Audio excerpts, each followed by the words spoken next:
தமிழ்ல இருக்கிற எழுத்தையே தவறா ஒலிக்கிறோம் அப்படிங்கிறது தெரியாமையே நம்மள பலரும் தவறா ஒலிச்சுக்கிட்டு இருக்கோம் அப்படின்னா உங்களால நம்ப முடியுதா?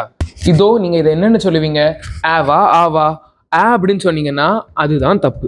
ஒரு வேளைக்கு அது ஆவா மட்டும் இருந்துச்சுன்னா இவற்றை நம்ம எம்மா எப்பா அப்படின்னு தான் சொல்லி இருந்திருக்கணும். ஆனா நம்ம அப்படியா சொல்லுவோம்? அம்மா அப்பா அப்படின்னு தானே சொல்லுவோம். அப்பவும் நட இதுல ட அ அப்படிங்கிற ஒலி தானே வருது அப்படின்னு கேட்டீங்கன்னா இப்போ ஆடு அப்படின்னு சொல்ல போது கூட தான் அந்த ஊ அப்படிங்கிறது அப்படின்னு வருது. அதுக்கு நம்ம என்ன ஊ அப்படின்னு குறிலையும் நெடுலையும் வேற வேற மாதிரியா சொல்லிக்கிட்டு இருக்கோம்? இல்ல ஊ அதுக்கப்புறம் ஊ அப்படின்னு தானே சொல்றோம்.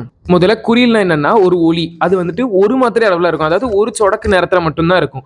அதையே நம்ம ரெண்டு சொடக்கு, அதாவது ரெண்டு மாத்திரை அளவுக்கு மாத்தணும், நெடிலா நீட்டி ஒழிச்சோம் அப்படின்னா அதான் நெடில்.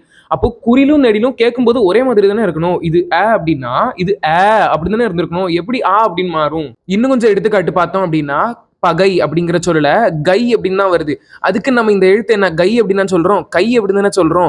எப்பவுமே தமிழ்ல பொதுவா ஒரு எழுத்துக்கு தொடக்கத்துல எந்த ஒலி இருக்கோ அதைத்தான் அதோட பெயரா வச்சு நம்ம சொல்லுவோம். அதை வச்சு பார்த்தோம் அப்படின்னாலும் இந்த எழுத்தை நம்ம அப்படின்னு சொல்லக்கூடாது, அப்படின்னு தான் சொல்லணும். ஒரு வேளைக்கு நான் சொன்னதுல உங்களுக்கு ஏதோ குழப்பம் இருக்கு, அது சரியா புரியல அப்படின்னா கருத்துரை பெட்டியில சொல்லிட்டு போயிருங்க. அதோட விளக்கத்தை நான் கருத்துரை பெட்டியிலேயே உங்களுக்கு சொல்றேன்.